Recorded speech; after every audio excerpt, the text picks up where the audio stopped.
Nous vous présentons une brochure qui pourra répondre à toutes vos questions concernant les véhicules rechargeables. Bienvenue à Kilowattheure.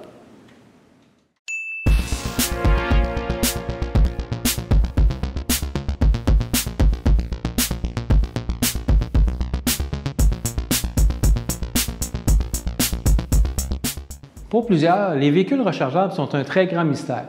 Pour ça qu'on lit dans les réseaux sociaux des dizaines de commentaires qui démonisent la voiture électrique ou qui véhiculent les bons vieux mythes, les belles vieilles croyances par rapport à celle-ci. Maintenant, il existe une brochure qui est gratuite et qui, espérons-le, va dissiper les doutes et les craintes par rapport aux voitures électriques. Il s'agit de la brochure « Comment choisir un véhicule rechargeable qui répond à vos besoins » éditée par Équiterre pour une 3e année consécutive. Pour nous en parler, on reçoit Isabelle Jonca, qui est chargée de projet en électrification des transports chez Équiterre. Bonjour, Madame Jonca. Bonjour. D'abord, parlez-nous de la campagne Roulons électrique. Oui, la campagne Roulons électrique s'inscrit dans la démarche d'Équiterre depuis une vingtaine d'années au niveau de la mobilité durable. Équiterre a toujours promu le cocktail transport, c'est-à-dire d'inciter les gens à utiliser le transport actif, le transport collectif ou le transport partagé. Et pour les gens qui ont besoin d'un véhicule, à voir ce qu'ils peuvent considérer un véhicule éco-énergétique ou encore un véhicule électrique. Donc, cette campagne-là, soutenue par le gouvernement du Québec, est une campagne triennale qui se déroule de 2019 à 2021 et puis regroupe différentes organisations où on travaille ensemble. Et en gros, pouvez-vous nous expliquer la démarche de la brochure? Quels sont les sujets qui sont abordés dans la brochure? Oui, la brochure, c'est vraiment un outil complet pour aider les gens à prendre, en fait, à considérer les éléments pour le véhicule électrique. Donc, on va aborder les types de véhicules électriques et aussi l'analyse de ses besoins. Il y a des gens qui vont être tentés d'attendre que les véhicules aient des autonomies de 500-600 km, mais la plupart des gens parcourent en moyenne 50 km dans leur déplacement quotidien. Donc, c'est important de considérer, de tenir ça en compte lorsqu'on choisit un véhicule et aussi qu'on considère la taille du véhicule électrique. Donc, il y a beaucoup de gens qui ont des véhicules surdimensionnés et pour des besoins pas toujours nécessaires dans la vie de tous les jours. Donc, ces éléments-là, aussi la brochure va aborder les questions de l'autonomie, de la recharge. 90% se fait à la maison, mais la recharge aussi sur la route ou sur les lieux de travail. Les subventions, évidemment, et les aspects économiques, les aspects environnementaux. Et la brochure va aussi lister une 60aine de véhicules, là, dont 9 cette année, qu'on a rajouté des véhicules d'occasion aussi. Et pour chacun de ces véhicules, la capacité de la batterie, l'autonomie, le prix, les subventions et les économies réalisées sur une base de 20 000 km. Puis justement, vous parlez de prix. Qu'en est-il de l'aspect économique? Il y en a plusieurs qui disent que la voiture électrique n'est pas achetable, c'est plus cher, puis c'est ça. C'est quoi la réponse à cette question? C'est une bonne question.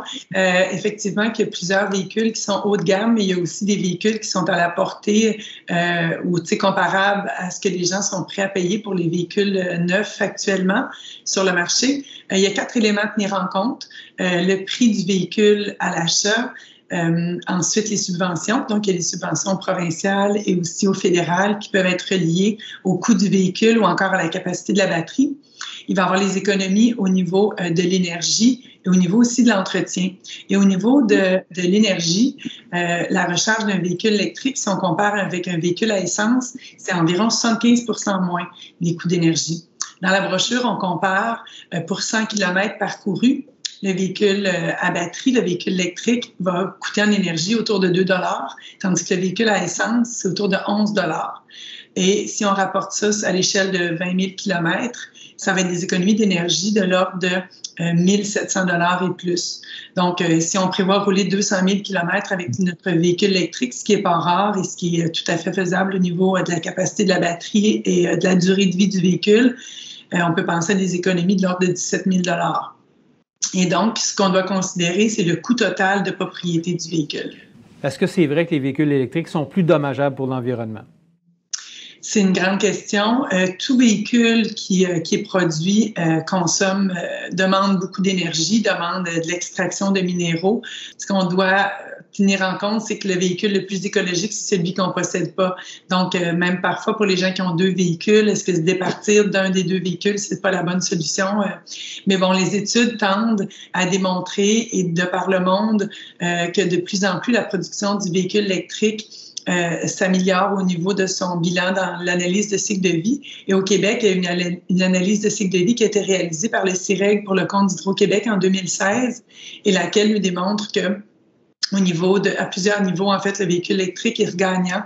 Si on parle de la santé des écosystèmes, la santé humaine, les changements climatiques ou encore l'épuisement des ressources fossiles. Donc, on est regagnant. Au niveau des gaz à effet de serre, si on compare le véhicule électrique avec le véhicule à essence, au bout de 150 000 km, c'est 65 % moins de GES sur l'ensemble du cycle de vie du véhicule, donc de la production jusqu'à la mise au rencard. Et sur 300 000 km, ça va être de l'ordre de 80 %.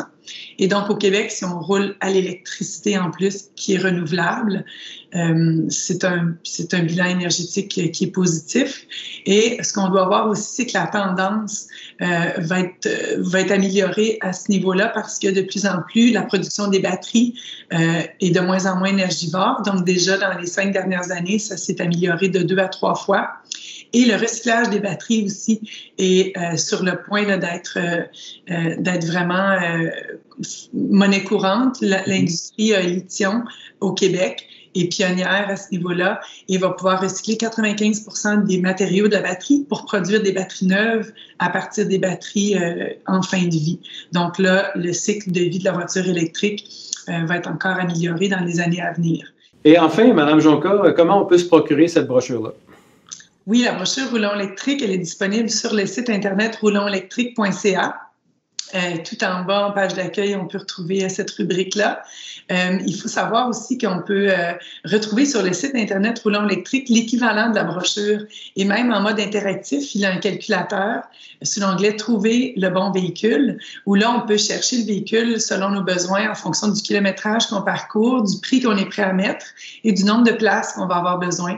Et le calculateur nous sort les modèles qui peuvent répondre à nos besoins. Et ce qui est intéressant, c'est qu'on va avoir, en plus des économies sur 20 000 km et le point d'équivalence, donc à quel moment on rentabilise notre achat. On va aussi avoir les économies de GES, de tonnes de GES. Donc, on voit pour un hybride rechargeable, par exemple, c'est entre 12 et 18 tonnes. Pour une voiture 100% électrique, autour de 33-38 tonnes. C'est intéressant à voir. Et les gens qui aimeraient qu'on leur poste la brochure, c'est aussi possible de le faire. Bien, merci beaucoup, Mme Jonca, et on se dit à une prochaine fois, Mme Jonca. Ça me fait plaisir. Merci, M. Raymond. Au revoir, merci.